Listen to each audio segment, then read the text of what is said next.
There is a town where dying is illegal, where polar bears outnumber humans, where the sun vanishes for 4 months and never comes back, where you must carry a gun just to walk outside, where a 100-year-old killer virus is still frozen under the streets.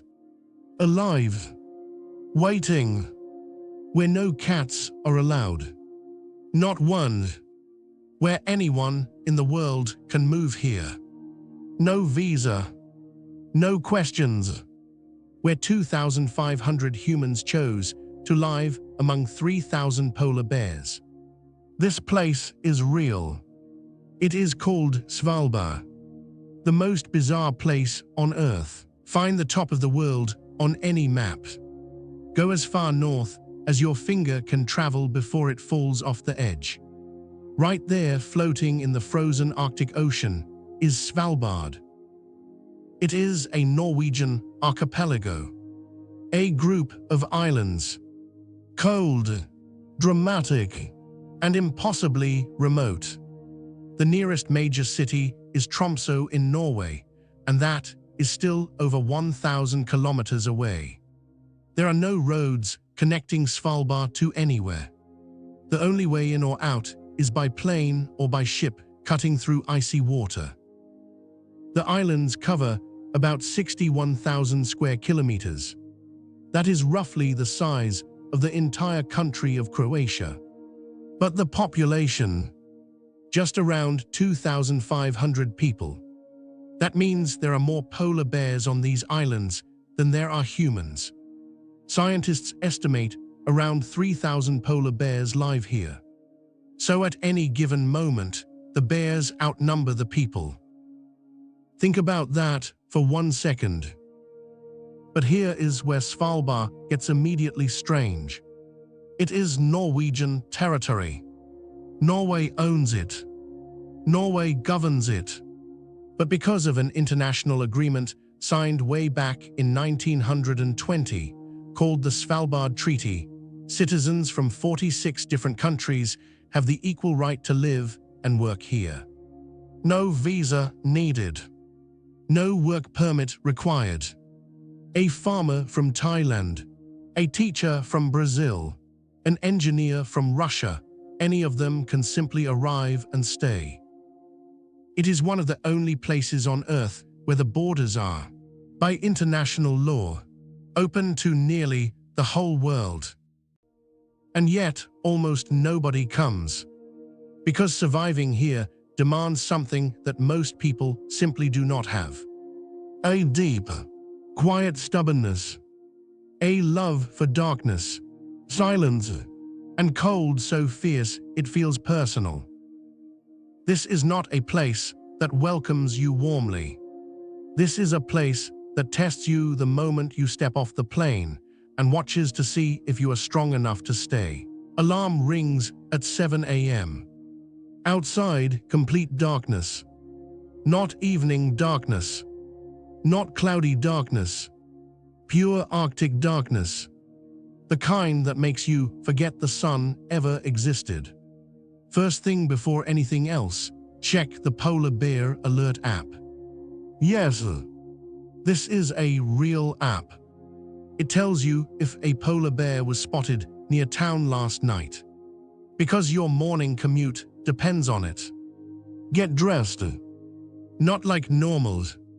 Thermal underlayer first, then fleece, then heavy jacket, then gloves, then boots rated to -40. Getting dressed here takes longer than breakfast. Pick up the rifle by the door. Same way people elsewhere pick up their car keys. Completely normal. Completely necessary. Step outside. The cold hits your face like a wall. -20. Maybe -30. The air is so dry it crackles. Your eyelashes freeze in seconds. No car warming up in the driveway. The snowmobile is already running, started 10 minutes early so the engine is warm. This is not a luxury. A cold engine in these temperatures can fail. A failed engine outside town means a polar bear problem. Ride to work through streets that are more ice than road. Pass a reindeer standing casually outside the supermarket. Nobody looks twice. Arrive at work. Check if the global seed vault systems are running at correct temperature. Or head into the coal mine. Or open the research station. Or start the dog sled tour for tourists who flew 6 hours to experience exactly this morning that locals live every single day. Lunch. Reindeer soup. Hot. Simple. Perfect. Check the sky at 2 p.m. because in winter, that is when the faint light appears for maybe 2 hours before darkness returns completely. Go home before full dark. Lock the door. Not against criminals, there are almost none here. Against the bears. This is not a hard life here. This is just Tuesday. Longyearbyen looks like a painting. Tiny colored houses sitting under massive frozen mountains. No traffic. No crowds. No pollution. Just silence so deep, it feels like the world forgot this place existed. But go further. The Svalbard glaciers. Walls of frozen water, hundreds of meters tall, glowing electric blue. Not light blue. Not sky blue. A deep, ancient blue that has no name in English. A color your eyes have never processed before. Most humans die without ever seeing it. Go further still. Pyramiden, a Soviet city that was abandoned overnight in 1998. Nobody warned it. Nobody cleaned it. Books still open on school desks. A piano still perfectly in tune in an empty concert hall. A swimming pool still filled with water. An entire city frozen in one single moment, preserved perfectly by Svalbard's permafrost. No horror movie needed. This place is real. The polar bear. 3,000 of them live here. More than the humans. They walk into towns. They stop traffic. One walked into a hotel lobby in 2022 and simply looked around. Nobody screamed. Because in Svalbard, this is normal. The Arctic fox. Pure white in winter. Completely invisible in snow. It follows polar bears for miles, waiting for leftover food. The boldest small animal on Earth. It will walk up to your boots and stare at you without blinking. The beluga whale. Every summer they arrive in the fjords, hundreds of them. Pure white. Moving silently just below the surface. Locals call them sea canaries because their sounds travel through boat hulls.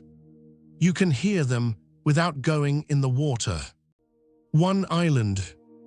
3 places that break your brain. 3 animals that own this land far more than any human ever will. Svalbard has no ancient culture. No old tribes. No kingdoms. This place was built by coal miners. People who came for work and never left. So the culture here is simple. Raw. Built from survival. Here, the snowmobile is not a toy. It is not a weekend hobby. There are more snowmobiles than cars in Svalbard. It is how you get to work. How you buy groceries. How you visit a friend. Without it, you are stuck. But the most important cultural symbol in Svalbard is not a vehicle. It is not a festival. It is a door in a mountain. Deep inside a frozen mountain sits the Svalbard Global Seed Vault, H-Velvet. From outside, it looks like nothing. Just a small concrete door cut into a hillside. But behind that door, sealed at -18 degrees, are 1.3 million seed samples from every food crop on Earth. Rice, wheat, corn, vegetables that feed billions. If a war destroys farmland, the seeds are here. If a disease wipes out a harvest, the seeds are here. If climate change makes a crop disappear forever, the seeds are here. Svalbard is holding humanity's last backup. In a frozen mountain, at the top of the world. And when the sun completely disappears for months, Svalbard does not cry about it. They throw a festival. The Mårketidsfestivalen. The Dark Season Festival. Fire in the streets. Music in the cold. People celebrating pure darkness like it is the best thing that ever happened. Because here, darkness is not the enemy. It is just life. Feeding 2,500 people on an Arctic island is not simple. There is no farmland here. Nothing grows in permafrost. Every apple, every bag of rice, every carton of milk must travel by ship or by plane across hundreds of kilometers of freezing ocean before it reaches the shelves of the single main supermarket in Longyearbyen. This means food in Svalbard is expensive. A banana, a simple, ordinary banana, costs 3 times what it costs on the Norwegian mainland. Fresh vegetables are a luxury. Fruit is treated with the kind of respect that people in warmer places reserve for fine chocolate. So what do people eat? They eat what the island provides. And the island provides one thing in abundance: reindeer. The Svalbard reindeer is a smaller, rounder, and somehow more stubborn version of its mainland cousins. They walk through town casually. They graze on the tundra directly outside people's windows. And every year, under a strict hunting quota controlled by the Norwegian government, locals hunt them for meat. This is not cruelty. This is the oldest logic on Earth. You eat what lives around you. The meat is dark and rich and slightly gamey, with a deep warmth that feels exactly right when the temperature outside is -20. Reindeer stew. Reindeer sausage. Reindeer served thin-sliced on dark bread. But here is where Svalbard surprises you completely. Walk into the center of Longyearbyen and you will find, somehow, a thriving restaurant scene. Fine dining menus. Craft beer brewed locally. Arctic char served beautifully on white plates. Food that belongs in Oslo or Copenhagen, sitting in a town of 2,500 people at the edge of the world. How is this possible? Because the people who choose to live in Svalbard are not ordinary. They are researchers, scientists, government officials, engineers, and adventure seekers, educated, well-paid, and deeply intentional about every choice in their lives. They came to this extreme place on purpose, and they brought their standards with them. Though isolation does not create poverty here, it creates a strange, specific kind of Arctic luxury, where a bowl of reindeer soup costs $40 and everyone pays it without complaint. Because out here, in the frozen silence at the top of the world, a hot meal is not just food. It is proof that you survived another day. Now we arrive at the laws. And this is where Svalbard leaves ordinary reality behind completely. First, the cats. If you love cats, Svalbard is not your place. Cats are fully and completely banned on the island. Not discouraged. Not limited. Banned. The reason is simple and serious. The Arctic bird population that nests in Svalbard is fragile and irreplaceable. A single domestic cat, allowed to hunt freely in this ecosystem, could cause damage that takes decades to repair. So the law made the decision that most cat lovers could never make themselves. No cats. Not one. Second, the rifle. If you leave the town limits of Longyearbyen, you are legally required to carry a firearm. Not suggested. Required. Because polar bears are everywhere beyond the town's edge, and they are not friendly. They are hungry, vast, and entirely unafraid of humans. The rifle law is not aggression. It is honesty. This island has a predator that can kill you. Respect that truth or do not leave the street. Third, and this is the one that changes everything, you cannot be buried here. This is the law that made Svalbard famous. The law that inspired this entire story. No one has been buried in the Longyearbyen cemetery since 1950. If you are dying, truly, medically dying, you are put on a plane to the Norwegian mainland. If you die suddenly and unexpectedly, your body is transporting off the island for burial. The reason is terrifying in the best scientific way. The permafrost here is so cold, so stable, so permanent that it does not allow decomposition. Bodies buried in Svalbard do not rot. They are preserved perfectly, indefinitely, deep in the frozen ground. And preserved bodies mean preserved everything, including the viruses and bacteria they carried in life. In the 1990s, scientists came to Svalbard specifically because of this fact.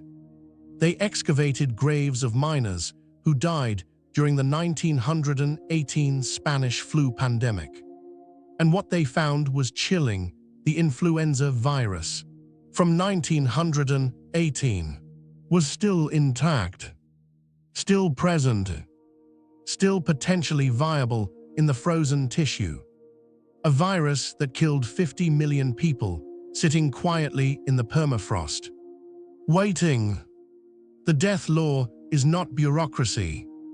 It is not cruelty to the dying. It is Svalbard acknowledging, with complete honesty, what it is: a frozen world where the normal rules of biology do not apply, where the ground remembers everything, where death does not decompose, it preserves. And finally, the politics. Svalbard has no elected local government in the traditional sense. It is administered directly by a Norwegian governor called the Sysselmannen. But underneath that governance sits the 1920 Svalbard Treaty, an international document that gives 46 nations equal economic rights here. No military installations are allowed. No country can use Svalbard as a base for war or conflict. It is, quietly, one of the most internationally neutral pieces of land on Earth. A frozen island where international law holds more authority than any single nation. Svalbard is melting. The permafrost that makes this place what it is, the frozen ground that preserves bodies, holds the seed vault, keeps ancient viruses locked away, is thawing 3 times faster than the rest of the planet. In 2017, meltwater flooded the seed vault entrance. The vault that was supposed to stay frozen forever needed machines to stay cold. The glaciers are shrinking. The polar bears are struggling. The ice that covered these shores for thousands of years is pulling back. The most extreme place on Earth is becoming ordinary. And that is the most terrifying thing about it. But the people are still here. Still checking the polar bear app every morning. Still carrying their rifles. Still eating reindeer soup in -30. Still throwing a festival when the sun disappears. Nobody forced them to come here. Nobody is forcing them to stay. They chose this. A place where you cannot be born, cannot die, cannot own a cat, where the ground remembers everything and forgets nothing. And somehow they called it home. Maybe that is the most human thing of all.